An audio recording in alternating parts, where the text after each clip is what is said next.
Data protection and privacy teams are under more pressure than ever with new laws, AI oversight, data breaches, and the constant expectation to do more with fewer resources. That's why TrustArc built a modern privacy and data protection management platform powered by Arc Intelligence. It unifies your tools, automates the work that slows you down, and surfaces what matters most right when you need it. From guided quick actions to our intelligent assistant, Ask Arc, you get credible, contextual answers backed by expert research, not generic AI guesses. Finally, privacy that works the way privacy pros work. Learn how TrustArc helps teams move faster with confidence at trustarc.com/serious-privacy. That's trustarc.com/serious-privacy.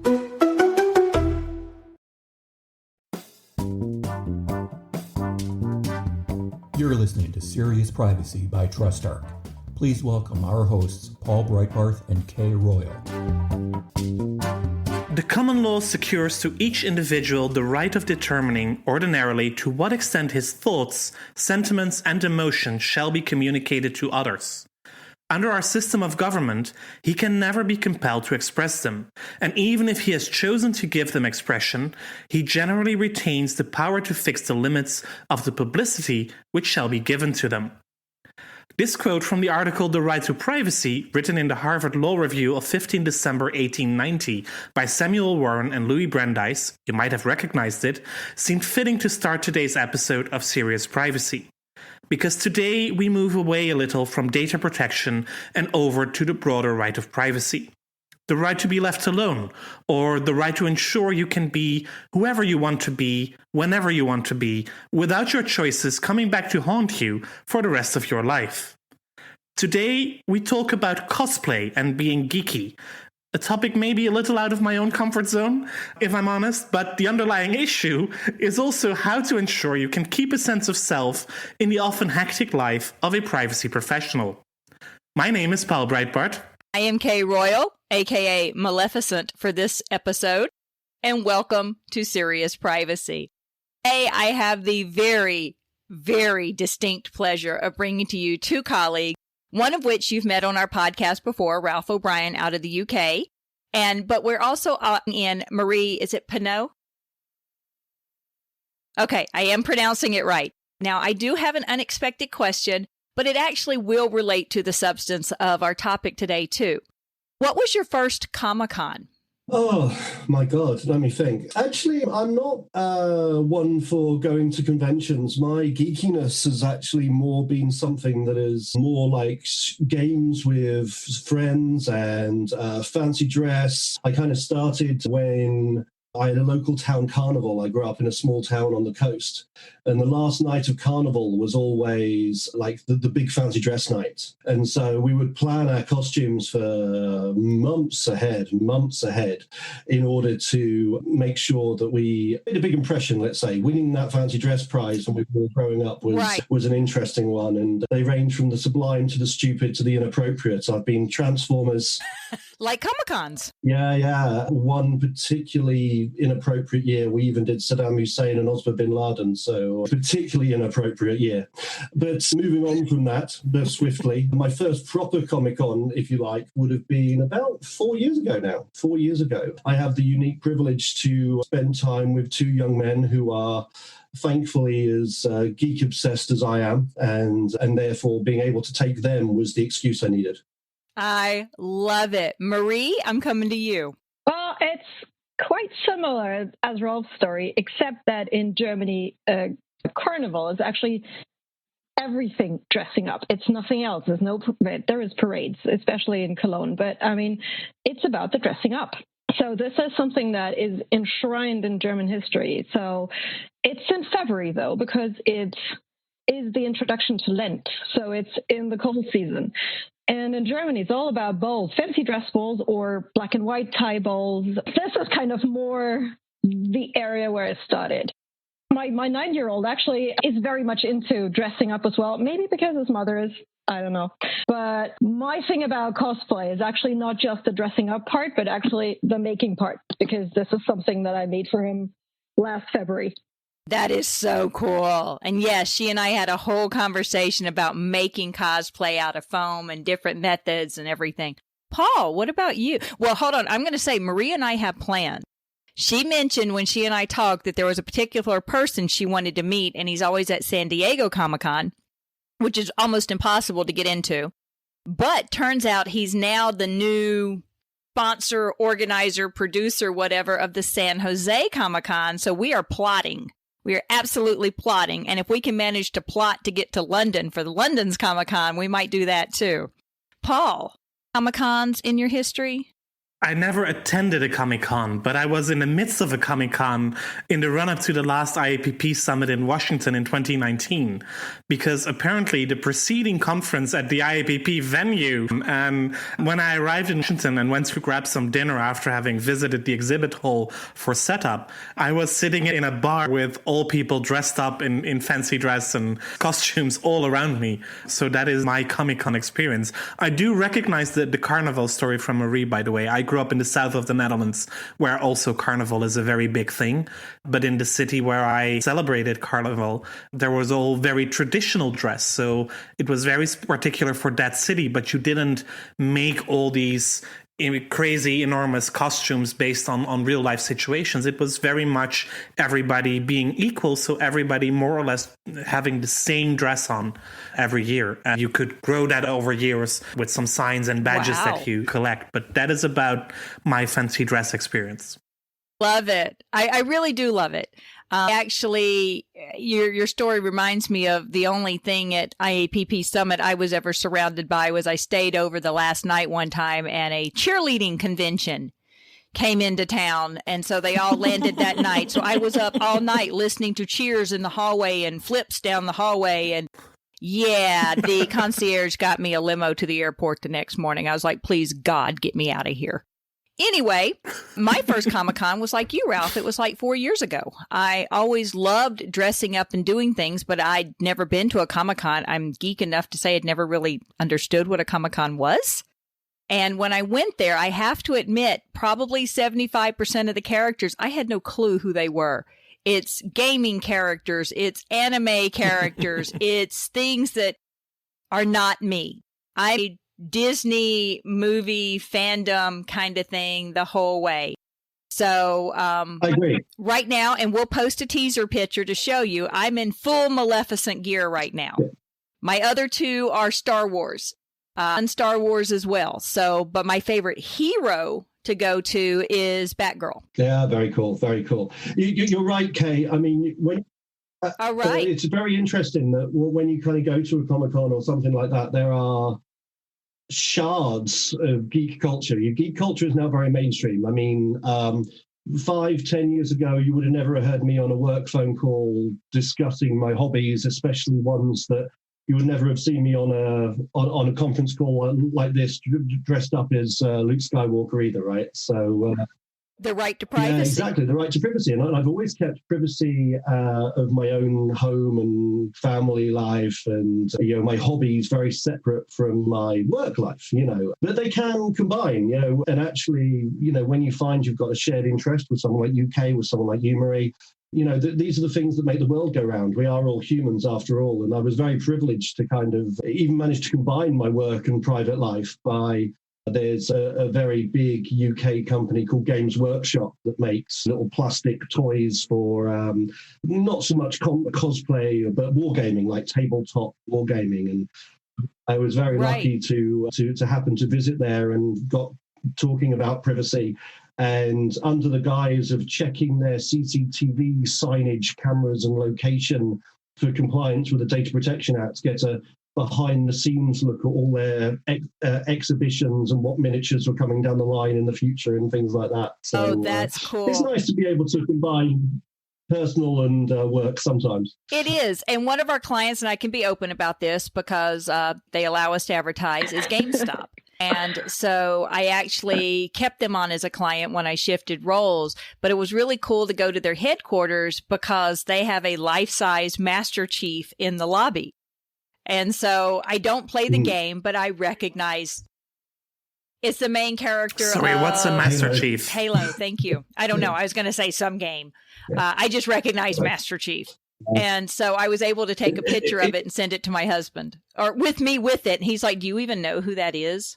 Yeah, but I don't know what game it's from. And Yes. it is true. Geek culture is so wide now. So wide now. As you were saying, Kay, it's so wide that when you do go to even a Comic-Con or something like that, there are people who are very into sort of Japanese anime or manga, and there's a whole world, a whole universe of characters that's completely opaque to me. You know, Disney I can do, you know, the Avengers, Right. DC, Star Wars, even some of the... Yeah, Traditional. even some of the sort of the Dungeons and Dragons and those sort of fantasy gaming side of things, perhaps. But yeah, you're right. There are sort of subsets. People who play computer games, people who are into Japanese manga, and I mean, hey, it's all Right. personal data. You wander around these conferences at Comic-Con, and people are taking photographs of each other, and you know, there's a tremendous amount of money and commerciality, and even putting on these shows now. So. You know, There is. Well, I mean, Ralph and Kay, you would still be identifiable, at least in the costumes that you are wearing today. But the costume that Marie just wore Would not be. She is very much no longer identifiable. So, Marie, I guess for you, it's also a way to protect your privacy, right? Absolutely. And I have one that's actually even more comfortable with privacy protective. Is I have a turn of the century diving helmet that I did She out of the made same it. material. You can, and yes. We'll post pictures. Oh, it's really cool. She showed it to me because our entire talk about entering into a partnership was like 30 seconds at the beginning, and then we talked about cosplay. But she showed it to me how she did it. But it's really interesting when you bring this back to the sense of privacy, because I actually am on the board of a nonprofit that is based on cosplay. We use superhero mythology. We're non-genre, so Maleficent, you know, it's complicated with Maleficent being a hero or not.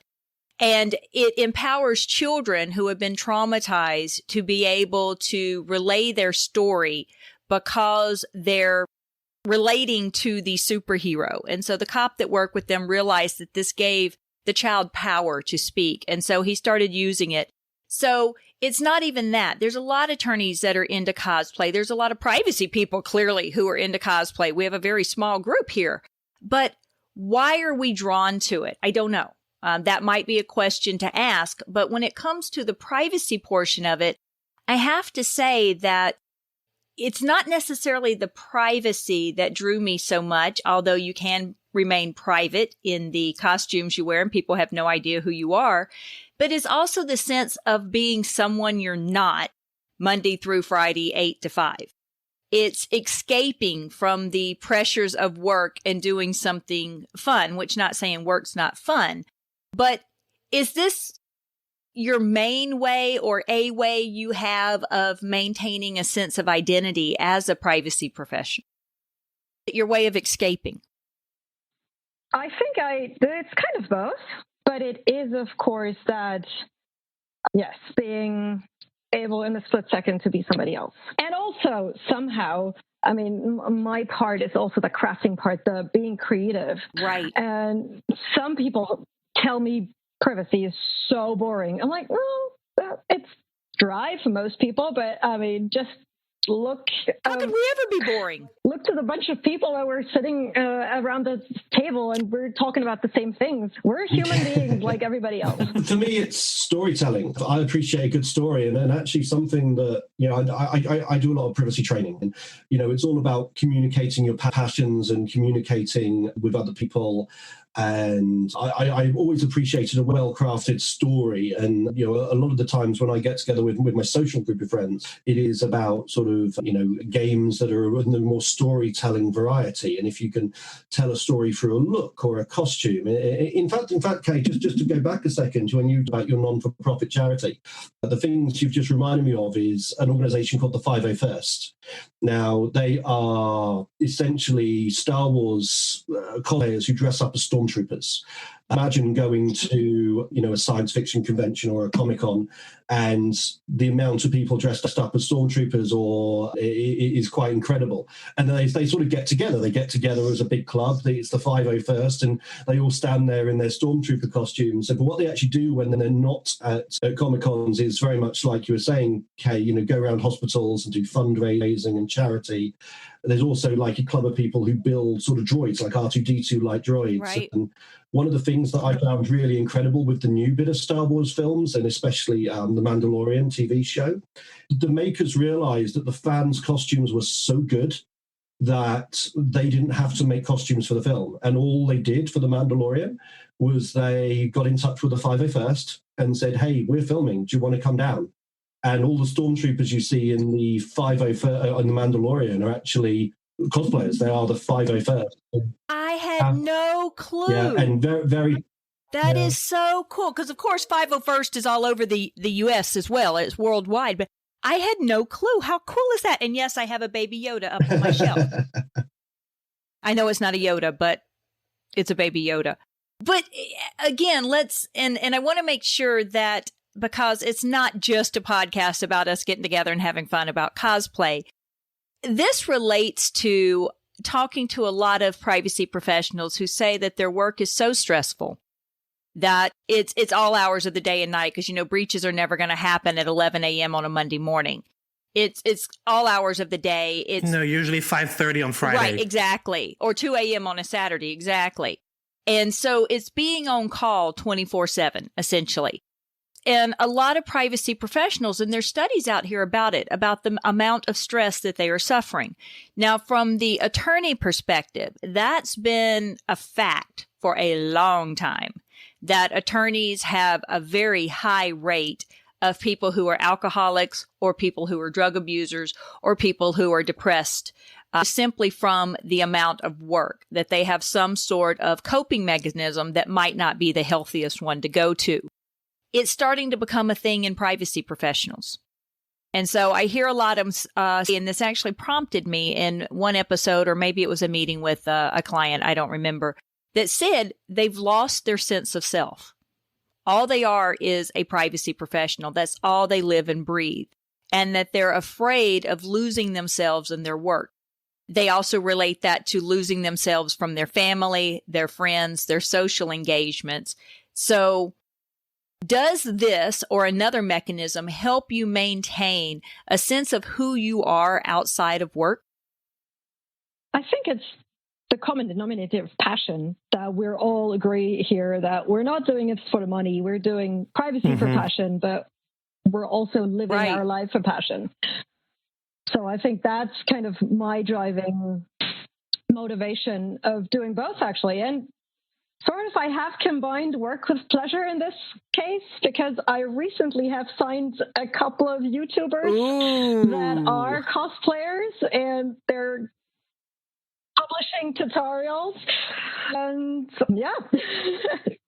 Oh, I agree with you, Kate, totally. Yeah, I mean, mental health is important, especially in these strange times we find ourselves in. And these times can be quite isolating, especially if we're not. One of the things I look forward to is conferences and getting together with my fellow privacy professionals and chewing the fat and discussing how we're all feeling and thinking, and, not to go too far down the alcoholism route, even share a glass of wine with a couple, But you do need valves. You do need escape valves. I think the humanity doesn't do well when it's shuttered down or repressed. And one of the things I really enjoy about my work as a privacy professional is getting into the areas where you're dealing with people who want to express themselves, sort of that conflict between freedom of expression and privacy, where people want to express themselves, people want to let off steam, perhaps people's sexuality or what they are outside of the workplace and what they hold private and dear to themselves. But in order to express their sexuality, they need to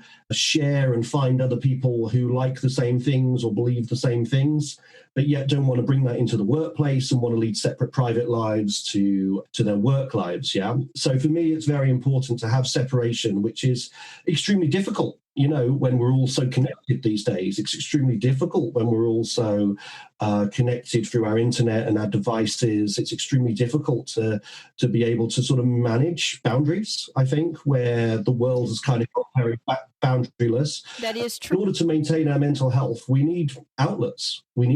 And whether those outlets be donning a stupid costume or what, you need outlets in order to blow off the steam. Hey, There's no stupid costumes. There's no stupid costumes. Okay. Hush, shh, shush. As that in my full Maleficent horns. But Ralph, that makes me think of the other direction then. There's a lot of literature and practices around separating work from social media.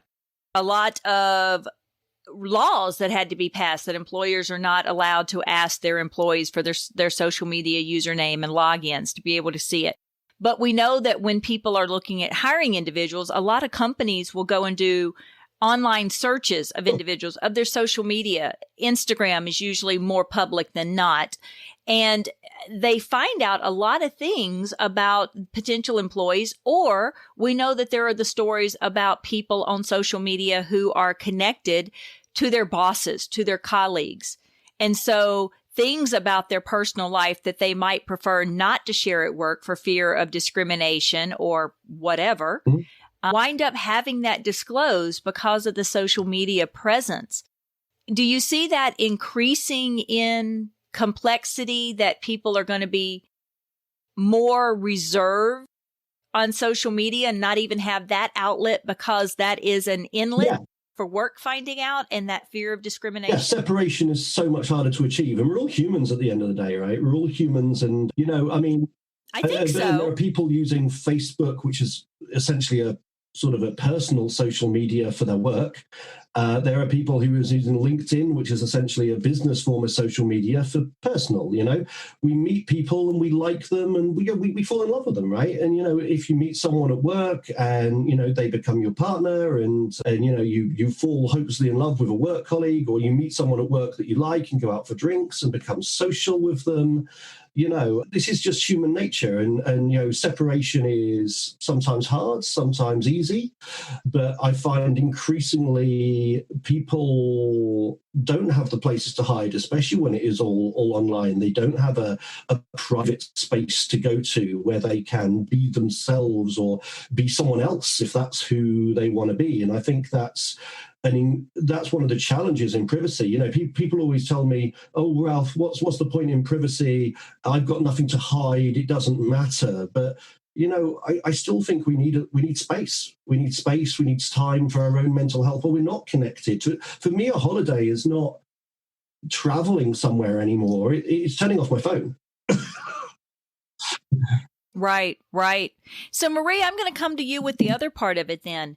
Do you think that a lot of people are cosplaying being the expected professional at work? That's a good one. I just wanted to revert back to what Ralph was saying earlier. I think that's why education is so crucial. And that's why we sort of need to also speak the language of our audience. Because if I'm trying to tell a kid the difference between a public person and a private person, I would maybe use the analogy of I'm the privacy Jedi. I'm the one defending the good. No, because that just resonates with them. Privacy Sith. We need a privacith. Yeah, but the conversation with the idea of a privacy Sith Lord. Yeah, that was talking about education and talking about people. Their fake face is the one they wear at work. Yes, I would say that's probably the case for a majority of people. But I think also it's because people don't have sort of the guts to be themselves. I mean, I don't care. I know I have a big stamp on my forehead. I'm crazy. I'm the weirdo.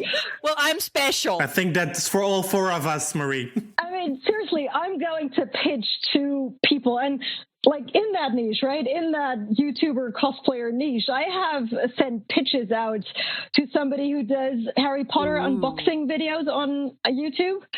And I was kind of tailoring my offering to her completely in Harry Potter lingo. So going to look through your privacy notices, which would be your parchments in Hogwarts. I make your technical and organizational measures better, like the hexes Hermione puts around the tents in the Forest of Dean. Things like that. I was so disappointed that she didn't even she didn't even dare to respond. I mean, I was like, that's sad. It is sad. I once went to a presentation from Suzanne, the Chief Privacy Officer at Royal Bank. He did a sort of a know your allies and know your foes across the business sort of. It was a good privacy lecture, but again, it was a Star Wars metaphor, and she was going to different planets and looking at things as alien species and what their characteristics and traits were in order to, carry through that metaphor of kind of, the different people you need to be aware of and the different ways you need to treat people. And in a way, we're all crazy, as Marie says. We've all got our stuff. We all put on masks sometimes when we're in the workplace. And I always say it's the grey people I feel sorry for, right? They're just jealous the voices are talking to me, right? Don't we all have different personas all of the time? I mean, even if you can be completely yourself, the person you are with your parents is a different you than you are with your colleagues or with your friends. Sure. And that's a different person again than if you are just sitting with each other in a restaurant than if you are at a festival and dancing the night away. Isn't that just who we are as humans and who we should be able to continue to be? And if we are at a festival and dancing well into the night, maybe with a drink or two too many, and you come across a client that you both acknowledge that this is just private time and that it doesn't impact your work situation at all. I met a client dressed as Maleficent horns. We were doing a cosplay event, a local event, and we drew thousands of people. And this one guy walked up to me and he said, "You're Kay, aren't you?" I said, "Yes." He introduced himself as one of my clients that we had never met in person, but of course we were both here in the Phoenix area. And he introduced and said, "Well, it's an absolute pleasure to meet you in person." And I was at a loss of words for having met a client for the first time as Maleficent. But again, as we've been talking about, it kind of created more of that personal connection. I mean, clearly he enjoyed cosplayers and had a fandom, or he wouldn't have been at an event with, the cosplayers. But it was really interesting to see how it does make a connection to people.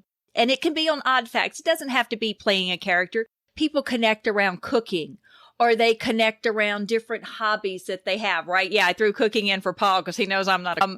But yeah, bitter balls. I completely missed bitter balls. I thought he was saying something weirdly exotic in Dutch language or something, and then he put it in writing, and I was like, really? Ralph and Marie are now looking, what are you talking about? But that's next week's episode, so you still have to listen to it. You have to listen to the last episode. We finish every podcast now with a recipe from Paul. Is that the...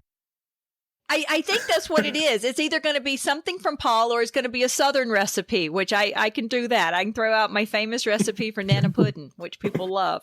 But it's making that connection between people. And the three of us, we didn't bond over cosplaying. We bonded over privacy and enjoying each other as a person. But then we found out, well, Marie and I may have bonded over cosplaying. Not only. But then we found out about the cosplaying, and didn't it take that personal connection from, oh, I really like working with you, you're a fantastic person, professional, to, oh my God, I didn't know this about you, now I absolutely adore you. I mean, it's people bond. They do, but yeah, absolutely, yeah. Privacy is about managing boundaries, right? And there are things I'd say to some people, as Paul was saying, and things you would say to others. Us British, we've got a reputation of being fairly reserved. I certainly wouldn't bring up politics in the workplace because it's fairly divisive, and I find it very interesting. Oh, I would, because it's part of my life. Yeah, well, exactly. I mean, you can't go into a privacy training course and talk about the GDPR and the EU and international transfers without mentioning Brexit and then everyone's got a view, right? And everyone's got a view, and some of those views are very strong and very divisive, and which is, I like to think there's more that connects us than divides us, personally. But, in the workplace, when you want productive working relationships, sometimes you want to concentrate on the connections rather than bringing up something that might potentially be a divisor, so... Or something that is not considered as acceptable. Cosplay is... a little edgy, but it's acceptable. There's hundreds and thousands of cosplayers. What if we were showgirls in Vegas, or strippers, or I can't think of other type of edge things that people might do outside of work that might not be as acceptable to disclose because you still understand that there's a line. Yeah, it's really interesting. I mean, the rights of sex workers has always been a really interesting kind of conversation to have. And, I was involved a while back. Not one that we're going to have. No. But I was quite interested in doing some privacy work for a photography company. And you think, okay, photography company, great. But then I found out that the topic of their photography were, let's call them glamour shots or lewds or whichever way you want to put it.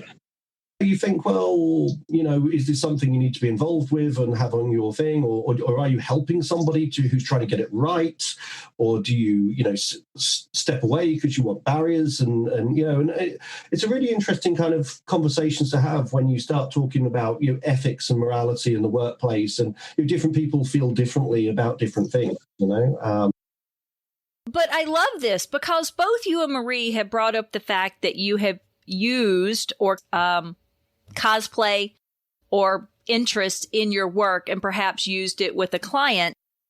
What about, and we were talking about this as well, there are panels at Comic-Con. I came across Jason Momoa for the first time at my first ever Comic-Con, just happened to wander in the room and there he was in all of his glory. And yeah, that was it for me and Jason Momoa. He grabbed my heart right there. Very, very intelligent man, whatever. Anyway, back to the other. There are panels. I have a good friend as an attorney that always speaks on Comic-Con about IP rights to gaming, to shows, to whatever. I think that there is a place to have a panel on privacy, not phrased as privacy because people don't get it, but phrased on how do people who are creating games, stories, whatever their videos, how do they maintain their management of personal data? And what a big issue that is now, since gaming can go global as soon as you launch an app. And I keep getting pushback that, people at Comic-Cons wouldn't be interested in a panel of that, which surprises me because they'll probably get in a lot of trouble if they're not paying attention to it and no one else is talking to them about it. I think that's just because we're maybe wording it to the wrong audience. Basically, we have like that other audience we're used to talk to, like lawyers and CEOs and all of that. And we forget how to speak to the geeky normal people. One of my privacy customers is a company that does visual effects for films. And what's very interesting about them is you'd be surprised the lengths people will go to try and get spoilers for, who's going to be in the next Marvel film or, what happens at the end of the next DC film, And so obviously security and privacy is really, really tight in those companies, because there are a lot of people out there who would leak or, and because it's such big business. I actually think what was a geeky thing that kids did sort of 20, 30 years ago is now mainstream. There's no doubt that the geeks have inherited the earth. There's no doubt that the geeks have inherited the earth, and you only look at Kay's writing that down. That's probably going to be the title for the podcast. Yep. And you're right. Comic-Con's a big business. Yeah, Marie was just saying that you've got customers who are YouTubers. Yeah, YouTubers. It's a valid form of work to post stuff on YouTube and to gain advertising revenue from it. And what are people interested in? People are interested in spoilers and rumors for the latest films that are coming out. And, a lot of them are geeky. And, as we're saying, that means that these people want to attract followers and therefore have personal data and deal with ad tech. And, perhaps, Marie, you're a trailblazer in an untapped market of people who will need privacy advisory in the future. And you know what? They actually said to me, if you can find us an attorney or a lawyer that is into cosplay, we would be the happiest couple on earth. So, this is just an appeal to everybody. If you have law experience, they would be thrilled to have a lawyer that's into cosplay. That is awesome. And I think it's amazing. And we're coming to the end of our time now. So in a minute, I'll ask y'all for your last thoughts. But I do think it's amazing now that so many professionals are equal caliber now. in privacy, in any profession. You don't have to relate this to privacy in any professional. There's always a slew of companies or people to choose between that are of equal caliber professional. So how do you differentiate between them? Sometimes you never know what it is. It's some sort of personal connection that they have made to you that makes them say, you know what? I like that one better. You never know what that decision is going to be based on. People by people. Exactly. And those are the sentiments and emotions that Warren and Brandeis were already referring to. Showing, but making your own decisions on what you share with whom and who you show your emotions to in what situations. And I guess when choosing your characters, you do more or less the same. Why do you choose a certain character? Probably not just because it's easy, but because you also want to tell a certain story with that, right, Marie? Yeah, definitely. I mean, sometimes it's a story. Sometimes it's the same height as the character. Sometimes it's the complexity of the costume and you like Exactly. the challenge it takes to make it. Like I am still working on my How to Train Your Dragon 3 dragon armor. We're talking challenges here. Sometimes there's just challenges that you... Because there are not enough challenges in privacy already. No, it's to clear your mind. That's exactly it. That's exactly it. When I'm not at work, and these days we are at work a lot. And even when we're not at work is not 9 to 5 anymore, right? Mm-hmm. Work is not 9 to 5. Your mobile phone is beside you at all times. As soon as the damn thing lights up, you're reading an email and probably answering it at times when, especially when you work internationally with clients in America, China, you're always and especially on. If you work from your kitchen table for 7 months in a row. Yeah, and you're always on, and there isn't the separation between work and home anymore. And therefore, if you can zone out, if you can go into a different world and you can just suspend disbelief for a few minutes, and you can even do something like mindless and repetitive, like sewing a costume, like painting a little bit of a plastic miniature, then that's time well spent. It's your time. It's your time, As we've said in a couple of podcasts now, it's no longer working from home, it's living at work. And there are people that have those methods for separation. This is another method for separation. Maybe it's not separating my office from the rest of my home. Maybe it's separating my time and what engages me. So let's move on to the closing. I'll let Paul, you ask whatever you would like to ask in closing, because I know that given the three of us, we've kind of, dominated here. Yeah, maybe I'll end with an unexpected question as well. What is the dream character that you still want to be, that you haven't been yet? And silence strike. Yeah, I think it would have to be some sort of mashup for me. What always impresses me at Comic-Con is not when you see someone who's the best Boba Fett or the best Stormtrooper, but the one I remember last year, it was Boba Fett cross Snow White. So it was sort of blue and yellow with a little skirt and sort of puffy sleeves. Wait till you see my mashup, Ralph. I'm telling you, I Googled it and there is nothing on it and it's going to be amazing. But the Comic-Cons this year were canceled. So I told Marie about it when she and I were talking. She knows what I'm talking about. I can't talk about it. And I sent you that link. Didn't I? Yes. It's amazing. What about you, Marie? What's your dream? So my best friend actually introduced me to something. I was that particular genre before. He just put a label on it. But so he introduced me to steampunk. And my dream costume, I think, would be a Princess Leia, but in steampunk version. And actually, for me, it's not a costume at all. It's actually building something. There's people who build like R2-D2 droids, and I've seen a steampunk R2-D2 who sort of made out of wood and brass, and actually for me, it's be able to build something instead of almost dressing something. Yes. So you can see, Paul, your question isn't simple. It's more not just the character you want to be. It's what is your goal? What is it and because most of us, it's mashups, it's the build, it's the creativity behind it. It's not just the becoming someone else, it's the becoming someone else that you've created. I guess if you do go to that Comic-Con, I might come along as Newt's commander and bring all these strange privacy animals together. Good. Excellent. I love it. We're just going to have a whole crew of cosplay privacy professionals. And on that note, we're going to end this episode. If you like our series, please subscribe in your favorite podcast application. Please do tell your friends and colleagues about us as well. And should you have any questions or suggestions, including what roles we could play, please reach out to us via seriousprivacy@trustarc.com or via Twitter at podcastprivacy. You will find Kay on Twitter as Heart of Privacy and myself as Europol B. Thank you again for listening to Serious Privacy, and until our next episode, where we'll probably be back to data protection if nothing happens in between. Bye for now. Bye, y'all. That was Serious Privacy.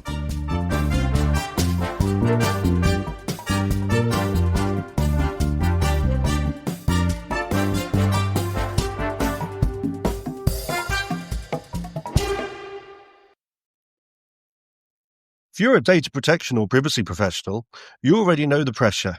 Non-stop regulatory change, AI oversight, internal demands, and the expectation to somehow stay ahead of it all. And the old patchwork of tools just isn't cutting it anymore. No. That's why TrustArc created a modern privacy management platform powered by Arc Intelligence. The TrustArc platform brings your workflows, evidence, research, tasks, and applications all together in one unified and intelligent workspace so you don't waste time digging, clicking, or context switching. With Ask Arc, your privacy assistant, you can ask plain language questions about laws, jurisdictions, or even your own program data and get credible, cited answers based on NIMBY research and more than 1,000 global laws. It's explainable, transparent, and purpose-built for data protection and privacy. So if you need to add a vendor, create a cookie banner, or start an assessment, quick actions take formally complex tasks, turn them into bite-sized guided workflows to save you time. It's a platform that thinks like you, works like you, and helps you move faster with confidence, whether you're a seasoned DPO or you're just getting started. See how modern privacy gets done. Explore Arc at trustarc.com/serious-privacy. That's trustarc.com/serious-privacy.